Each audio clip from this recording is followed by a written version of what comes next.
Welcome to another sermon from the Lewes Church of Christ. And now, here's Chip.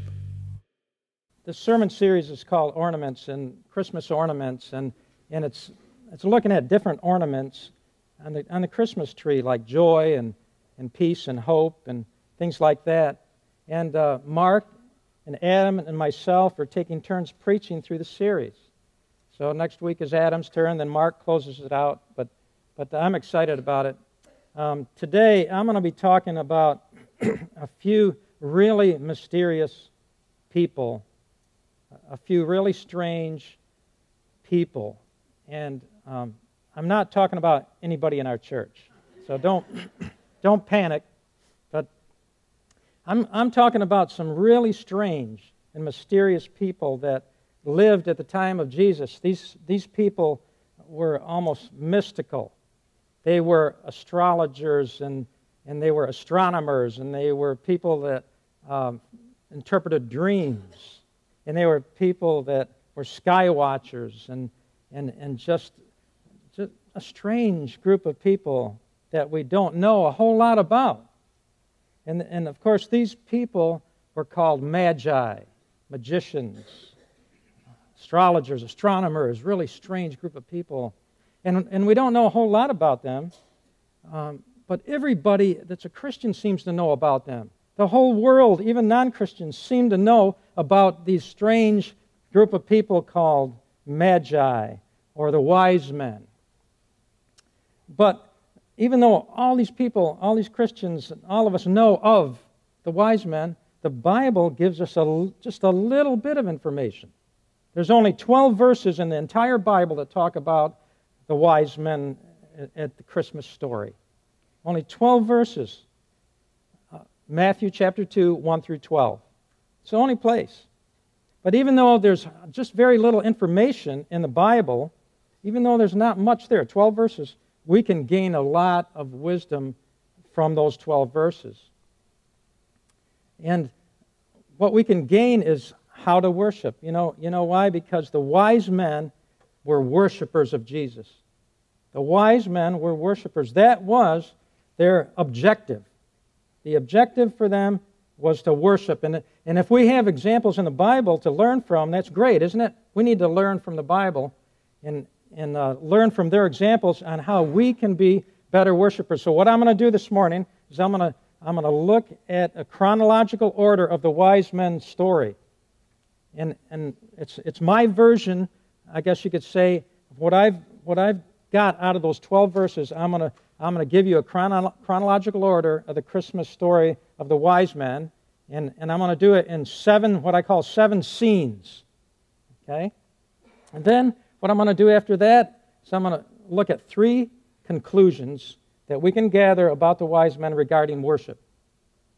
So 7 scenes of the story, 3 conclusions that will give us lessons on how to be better worshipers, because the wise men were worshipers of Jesus. So here we go.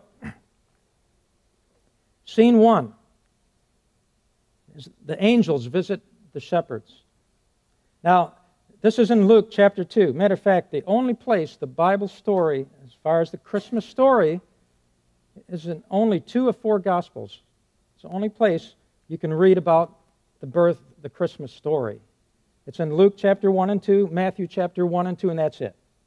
So I'm using Luke and Matthew. So here it is.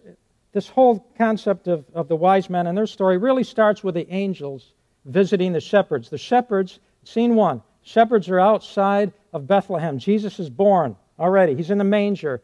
The shepherds are just standing around at night, guarding their sheep, and all of a sudden, suddenly, this huge beam of light comes down, and an angel appears to the shepherds, and what do? They do exactly what any one of us would do. Fall flat down on your face and shake and tremble, and I can just see the angels saying, whoop, I think we went over the top on this one. I think we overdid it a little bit, because the first thing the angel says is, don't be afraid. So the angel comes down. He stands in what I see as a beam of light, because if you notice in the Scripture, it says the angel appeared to them, and the radiance of the Lord's glory surrounded them. Don't miss that. The radiance of the Lord's glory. What is that? I mean, it's not the radiance of the sun or the radiance of the angels. It's the radiance of the Lord's glory. It had to be bright. I can just see it as some supernatural beam of light that probably goes straight up. Who knows the diameter of it? Probably goes straight up into the heavens. And probably seen for miles, maybe hundreds of miles, this huge beam of light's going on. The shepherds are standing there, and then suddenly, after the angel says, "Don't be afraid, for I bring you great news of good joy that the Savior's born." After that, the whole company of heavenly hosts in this huge, I mean, they're not going to do this in the dark, right? They're in this light, this huge beam of light, the whole heavenly host. Some Bible versions call it the multitude of armies of angels that are singing and praising God, glory in the highest, peace to men of goodwill. And all this is going on, and the shepherds are standing there kind of freaking out and listening. And then all of a sudden, boom, it goes black.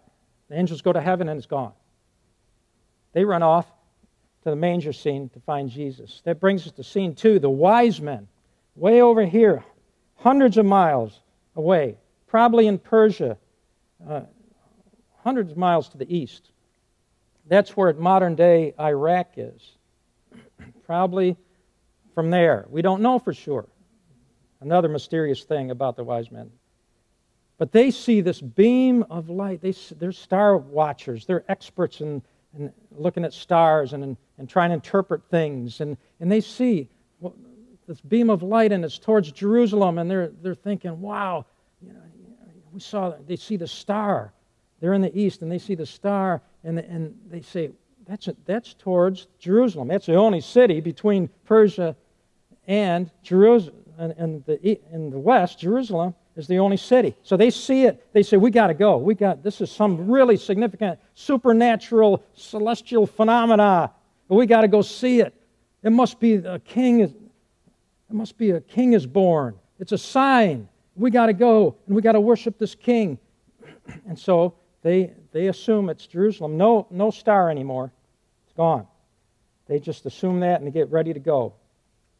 Scene 3. The wise men are on their way. Hundreds of miles. They're in a caravan. It could take them weeks, months to get to Jerusalem where they assume this king is, where they've seen this light. In the meantime, Jesus is taken from the manger scene into Jerusalem. He's taken into Jerusalem in the city because we know that because it says in Luke 2:22, when the time of their purification, according to the law of Moses, had been completed, Joseph and Mary took him to Jerusalem to present him to the Lord. That purification, if you look back in Leviticus, is 40 days. They have to wait 40 days if a son is born to a woman to go to the temple and present him to the Lord, because that's the law, the Jewish law. So, wise men, that shows the wise men, by the way, never made it to the manger, right? They're in Jerusalem, and then they go back to Bethlehem. Jesus goes back to Bethlehem, probably stays, well, he does. He stays in a house in Bethlehem. All right, scene 4. The wise men finally get to Jerusalem, and they're looking for this king to worship him. What do? Ask Herod. They ask King Herod, where's this king? And Herod, the ferocious, obnoxious, mean-spirited king, jealous, thinks in his mind, how dare they ask me about a king? I want to find this king, and I'm going to kill him. So he asked the wise men, when did you see this light? When did you see this star in the sky? He's trying to calculate how old this Jesus must be. Is it weeks? Is he months? Well, how old is this? Because he wants to kill him and find him. And he says, Herod says, go worship him. And he called in all his rabbis to find out, where is this king? His wise men are looking for him, and he calls in the rabbis because the rabbis know Micah, the book of Micah, which says the Messiah is going to be born in Bethlehem. And they tell him, he must be born in Bethlehem. So Herod sends him out. Scene 5. After they heard the king, these magi, these wise men, after they heard the king, they went on their way, and the star they had seen in the east went ahead of them until it stopped over the place where the child was. When they saw the star, they were overjoyed. Hallelujah. Here's the light again. Boom, there's a beam of light. There it is. And it guides them. It guides them to the place where Jesus is. Without it, they'd be totally lost. They don't know. And this light guides them where Jesus is. And then scene 6, on coming to the house, Jesus is in a house. They saw the child with his mother Mary, and look at this. They bowed down and worshiped him. That is the reason they went through this whole journey. That is their objective. The wise men are worshipers, and they came to worship Jesus, and they bowed down and worshiped him. And then after they worshiped, then they opened their treasures and presented him with gifts of gold and incense and myrrh. Wow. I go crazy when I see manger scenes that are not accurate. It drives me nuts. When I see wise men at the manger, they weren't at the manger. Now, I understand people are trying to cram the whole thing into one little scene, the whole Christmas story, but just don't base your theology on a Hallmark greeting card. Look in the Bible, read the Bible story, and you'll know, this isn't right, Just don't base your theology on it. So if I come in your house, just move, just for me, move the wise men in the dining room or somewhere. Right? Scene 7, the last part, is they do this I call it the great escape. Herod is furious. He's out to wipe out all the boys. Matter of fact, the Bible says he kills all the boys 2 years old and under in Bethlehem and the vicinity. He kills them all, trying to calculate, man, if Jesus is, maybe a few months old or maybe even a year old, just to be safe, I'll kill everybody 2 years old and under. I'll get him. Well, fortunately, God's involved. And having been warned in a dream not to go back to Herod, they returned to the country by another route, the wise men. They came back another way. When they had gone, an angel of the Lord appeared to Joseph in a dream. Get up, take the child and his mother and escape to Egypt and stay there until I tell you, for Herod is going to search for the child to kill him. So they take off with Jesus and they go all the way to Egypt, and they get there because God provided. God's provision through the wise men's gift. They didn't have gold and incense, frankincense and myrrh and all those valuable things. They would never be able to travel all that distance and stay there all that time, but they were provided for by God. So that is kind of the whole story in chronological order of the wise men. And I'm going to look now at 3 objectives, 3 observations from that story that we just talked about. 3 observations about the wise men that will help each one of us be better at worshiping. And we can learn from the worshipers of the wise men. The wise men were worshipers of Jesus. Just remember that. That's their objective. That's what they were all about. That's why they did all this traveling, to worship Jesus. So, observation number 1. The wise men had the right attitude. They had the right attitude about Jesus. They had the right heart. Just look at the scene that we talked about. When they went into the house and saw Jesus for the first time, they bowed down and worshiped him. Some think these wise men were kings of different parts of nations. We don't know for sure. Another mystery, but just think if they were kings. We know they were well-respected men. Herod would have probably wiped them out right at the beginning, but they were well-respected men, and they bowed down. It reminds me in Revelation, remember the 24 elders take off their crowns and lay down their crowns before the throne. Humility is the great attitude. It's the heart. Humility and submission, acknowledgement of who Jesus is, bowing down before him. It shows that Jesus, even though Jesus was a baby at that time, they acknowledged somebody that's so important that we lower ourselves and raise him to the highest. So they had the right attitude. And the lesson for us to take out of this observation is that worship involves the heart. Worship involves the heart. It's all about the heart. I mean, we can come in on Sunday mornings and sing and tap our foot, and if our heart's not with it, if we're just going through the motions, that's not worship. Matter of fact, God doesn't even respond to that. He doesn't hear that. He doesn't even like that. There's a verse in Matthew 15:8 that is really powerful. Jesus is talking, and he acknowledges, he sees people that honor him, but are not real. They're fake. They're not real in their honoring. And Jesus says, these people honor me with their lips, but their hearts are far from me. Isn't that a scary type of verse? Wow, we don't want to be like that.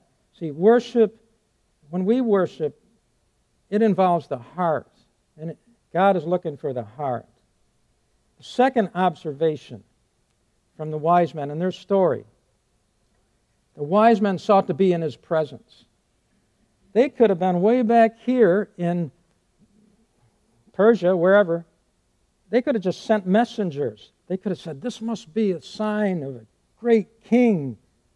And they could have just sent gifts. Okay, we'll send gifts with these messengers. We don't want to risk our life going through the deserts and the caravans, and we don't want to have to pack up all this stuff and food and supplies and tents and everything else and guards and go. But they wanted to be in his presence. They wanted personally to encounter him, personally to be there. The lesson for us, lesson number 2, worship involves the soul. The soul, the eternal spirit, our spirit. Worship is spiritual. It's not just some physical thing we do. There's a spiritual aspect to our worship, and we got to understand that. We got to grab that worship is spiritual. Our spirit needs to be engaged. They wanted to be in the presence of Jesus, and we need to, in our worship, there is an encounter, a spiritual encounter. We worship in spirit. Jesus said in John 4:24 that God is spirit, and his worshipers must worship in spirit and in truth. We must worship it's a spiritual thing. It's a spiritual realm. We come before God, and it's spiritual. So that's a great lesson to learn. Observation number 3, the wise men were seekers. When they saw that star, and wondering, what is this? We need to find this out. We need to go see, what is this? They were seekers, and they wanted to find this king. They wanted to seek him out. They were deliberate about it. They were intentional about it. They planned it. They said, okay, I'm gonna do this. We're gonna go, and we're gonna find, we're gonna seek. We're gonna seek who he is. Lesson 3 for us, worship involves the mind. What I mean by that, it's intentional. Worship is, we realize we're doing it. I went to this conference one time, and I went to a seminar, and it was entitled Worship Theology. And I went in there, and like most worship books today, they say worship is our whole life. I don't agree with that statement at all. Worship is your life. And he was saying in this seminar that if you wash the dishes for your wife, that's worshiping God. I'm thinking, what? What is that? I mean, that might be honoring your wife, and it might even be honoring God, but that's not worship. That's not worshiping God. To worship God, you got to engage your heart and your mind and your soul, your spirit. That's got to be engaged. So worship involves the mind. I love this verse. I can't leave this verse out. John 12 says, I will draw all men to myself. Jesus is saying, I will draw all. He's drawn every one of us. Everybody here. He's drawn to himself. He's drawing you to himself. The wise men, he was drawing them. He's drawing them to And Jesus says, I will draw all men to myself. Wow, isn't that fantastic? And I look at that verse and I just, think about, man, we are drawn to Christ, and He draws us to Himself. And so we need to be seekers all the time. We need to seek our opportunity to be with Him, to be in worship with Him. We need to do that. We need to be seekers. So, those three observations, those three lessons, to sum it up, real worship. Real worship is when we engage our heart and our soul and our mind. Just think of the way to remember it is the greatest commandment, right? Love the Lord your God with all your heart and your soul and your mind. So it's easy to remember that. Same with worship. You want to worship, real worship God? To do that, you need to engage your heart and your soul and your mind, all three, at the same time. And when you do that, whatever moment you do that in, that's what I call you're in the zone. You're in the zone. And to think about that, what does it mean to be in the zone, to be focused? I think of a basketball player, and the basketball player gets fouled, and he's taking a foul shot, and he's on the line, and there's 1,000 people behind the basket going nuts, going crazy, waving flags and yelling and screaming, trying to distract him. But if he's in the zone, he don't even see that. All he sees is that basket. And he shoots and it swish. That's when he's in the zone. If we're engaged with our heart and our mind and our soul in worship, we're in the zone. It might be a moment. It might be on a Sunday morning. It might be on a Monday afternoon at the beach when you see creation, something reminding you. I'm going to give you a heart, mind, soul worship definition. So here is a definition, a practical definition that includes the three components of your heart, soul, and mind. This definition includes those three. So here's a practical definition of worship. Worship is a deliberate moment when you spiritually bow down before God and express your sincere praise, reverence, and adoration. So worship is a deliberate moment, mind, deliberately. When you spiritually, the soul, bow down before God, you spiritually bow down and express your sincere, the heart, sincere, your sincere praise, reverence, and adoration. That's worship. And that's what we got to get better at. That's what we have to exercise and practice. And it can happen anywhere, anytime, not just Sunday mornings, but it'd be great. But even Sunday mornings, it's more of an individual thing that we worship individually, but we're all together doing it. Worship can be done through a prayer, as long as that prayer is not about you. The prayer about you is okay, but that's not a worship moment. Worship is all about God. It could be a song, especially if the song is to God. Is song, Lord, you are. And if you engage, at least for a moment in there, if you engage your heart and your mind and your soul, you're in the zone.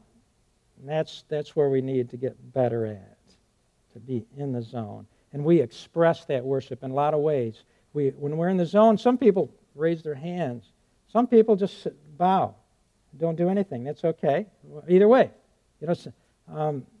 some people say something. That's why a song is so cool, because we can express our worship in a song.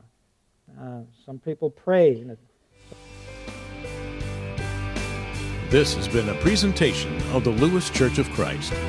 We are located at 15183 Coastal Highway, Milton, Delaware, 3 miles north of Lewes on Highway 1. Our service times are 9 a.m. and 11 a.m. every Sunday morning.